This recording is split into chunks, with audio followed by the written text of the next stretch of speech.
پیارے انداز میں دوسروں کو دعوت دیتے تھے دین اسلام کی طرف لانے کے حوالے سے، تو ہمیں ان چیزوں کو دیکھنا ہے اور پھر عمل میں لانا ہے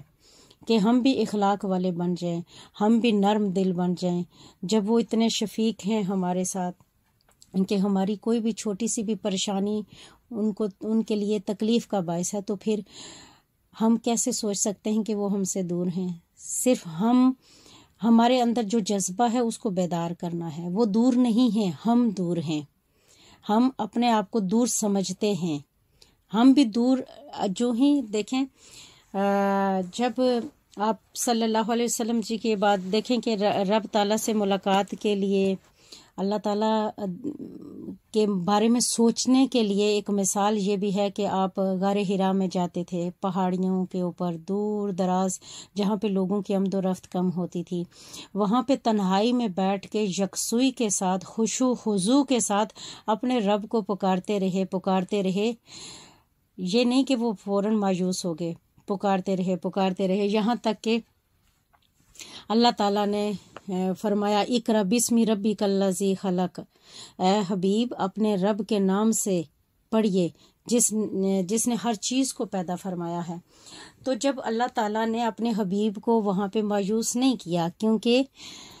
رب تعالیٰ دیکھنا چاہتا تھا کہ دیکھوں کتنی دن تک آئیں گے، تو جب آپ آقا صلی اللہ علیہ وسلم استقامت ان کو نصیب ہوئی عبادتوں میں، وہاں پہ ریاضتوں میں، مراقبے کی صورت میں مشاہدے ہونا شروع ہوئے، تو ہم بھی انہی کے امتی ہیں، تو کیسے سوچیں کہ وہ ہم سے دور ہیں؟ تو ہمیں یہ کوششیں جاری رکھنی چاہیے۔ زیارت رسول صلی اللہ علیہ وسلم ہو یا نہ ہو، ہمارا کام ہے، ہم ہیں بھکاری، ہم نے بھیک مانگنی ہے، فیض کی بھیک مانگنی ہے اور انتظار کرنا ہے، اور انتظار کرنا ہمارے لیے باعث فخر ہونا چاہیے کہ ہم انتظار میں تو ہیں نا، ہم اس لسٹ میں کھڑے تو ہیں، ہم منگتوں کی ایک لائن میں کھڑے تو ہیں، ایک کیو میں آ تو گئے ہیں نا، کبھی نہ کبھی تو ہم پہ نوازش ہوگی۔ تو مایوسی گناہ ہے، مایوسی کی طرف نہیں جانا۔ دوسرا طریقہ جو ہے وہ ہے درود پاک کے ذریعے سے۔ درود پاک اللہ تعالیٰ فرماتے ہیں کہ میں بھی درود پاک بھیجتا ہوں اپنے حبیب کے اوپر، آپ بھی بھیجیے، فرشتے بھی بھیجتے ہیں۔ تو ہمیں چاہیے کہ ہمیں درود پاک کی کثرت کرنی چاہیے، کوئی بھی درود پاک ہو جائے، جو بھی آپ کو یاد ہے آپ اسی کی کثرت کرنا شروع کر دیں۔ تو جس قدر درود پاک ایک وضو ہے، تو آقا علیہ الصلوۃ والسلام جی سے ملاقات سے پہلے وضو تو ہونا چاہیے نا، اور وضو دیکھیں جتنا بھی پانی بہایا جاتا ہے وضو کرنے کے حوالے سے، اتنا ہی جسم صاف ہو جاتا ہے۔ تو یہاں پہ آقا صلی اللہ علیہ وسلم جی کے ملاقات کے لیے جس قدر درود پاک ہو سکتا ہے اتنا ہی پڑھنا چاہیے۔ عملی طور پہ میں خود اب پریکٹیکل ایک مثال دیتی ہوں اپنی کہ درود پاک بچپن سے ہی پڑھنا شروع کر دیا تھا، درود ہجری، اور پڑھتے تھوڑا پڑھتی تھی، پھر آہستہ آہستہ تعداد بڑھتے اب تو درود ہجری پڑھتے ایک بس دن رات یہی ایک وظیفہ بن گیا۔ تو کوئی بھی درود پاک ہو، درود پاک جو ہے جیسے درود ہجری ہے، درود ہجری ایک ولی کی سی حیثیت رکھتا ہے کہ انسان کو جس طرح ایک ولی راستہ دکھاتا ہے، اللہ کا دوست، اللہ کا ولی راستہ دکھاتا ہے کہ آؤ لوگو اس راستے پہ چلو، اسی طرح درود پاک ایک ولی کی حیثیت رکھتا ہے، وہ راستہ بتاتا رہتا ہے درود پاک کہ اب آگے کیا کرنا ہے، آگے کس طرح جانا ہے، آگے اپنے عشق کو کیسے بڑھانا ہے، اپنی محبت کو کیسے بڑھانا ہے۔ پھر درود پاک پڑھتے ہوئے یہ محسوس بھی کریں کہ یہ درود پاک قبول ہو گیا، یہ یقین کامل کے ساتھ پڑھیں کہ یہ قبول ہو گیا۔ پھر جالیوں کا تصور کیجئے گا کہ وہاں پہ جا کے ہم نے پھولوں کی صورت میں وہاں پہ رکھ دیا ہے درود پاک، اب وہاں پہ وہ فرشتے اٹھا کے لے کے جائیں گے یا خود حضور حکم فرمائیں گے یا خود تشریف لائیں گے۔ اب ہمارا کام ہے وہاں مسجد میں پہنچنا، مسجد نبوی میں تصور میں پہنچنا، جالیوں کے سامنے بیٹھ کے درود پاک پڑھنا، جو پڑھا ہوا ہے وہ پیش کرنا اور خود سجدے میں گر جانا۔ اب انتظار کیجئے وہاں پہ ہر روز روٹین میں جب درود پاک پڑھتے جائیں گے اور اپنے آپ کو وہاں جالیوں کے سامنے تصور میں لاتے جائیں گے، ایک دن ایسا ہوگا کہ آپ کو محسوس ہونا شروع ہو جائے گا، آواز آنا شروع ہو جائے گی، یا تو وہ فرشتے آپ کے سامنے سے وہ پھولوں کا تحفہ اٹھا کے، یعنی کہ پھولوں کی صورت میں درود پاک اٹھا کے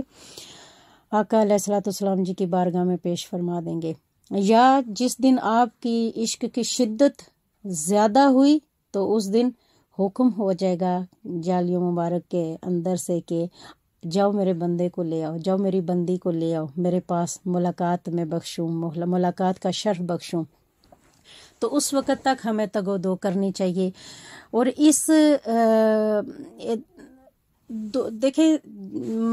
دو طرح کی بات ہوتی ہے، ایک تو یہ ہوتی ہے کہ میں گنہگار سا انسان ہوں، عاجزی انکساری، میں آپ اپنے آپ کو سمجھیں کہ گنہگار سا بندہ ہوں، مجھے آگے کہاں یہ اتنی بڑی زیارات اور کہاں میں بندہ ناچیز، اس طرح آپ جو اظہار کرتے ہیں نا، ایک تو یہ ہو گیا، یہ بھی محبت کی ایک ادا ہے، یہ بھی عشق اور جنون کی ایک ادا ہے، لیکن یہ کمزور ہے بات۔ یہاں پہ اور شدت ہونی چاہیے کہ مجھے آگے جانا ہے، مجھے یہاں رکنا نہیں ہے۔ جیسے کہتے ہیں نا عشق میں اور جنگ میں سب جائز ہے، تو عشق میں یہاں پہ سب جائز ہے۔ آپ کوشش کریں، کہیں کہ گنہگار لاکھ ہی صحیح، لیکن ان کی رحمت کم تو نہیں ہے نا، وہ تو اپنی رحمت سے نوازیں گے نا۔ اور اللہ تعالیٰ نے بھی فرمایا ہے کہ قرآن پاک میں ترجمہ ہے اور وہ بھی اپنے ہی الفاظوں میں ہے، مفہوم بیان کرتی ہوں کہ اللہ تعالیٰ فرماتے ہیں کہ جب بھول چوک کر بیٹھو، جب غلطیاں ہو جائیں آپ لوگوں سے، تو آپ حضور صلی اللہ علیہ وآلہ وسلم کی بارگاہ میں پہنچ جایا کریں اور ان سے بخشش طلب کریں، ان کے وسیلے سے بخشش طلب کریں۔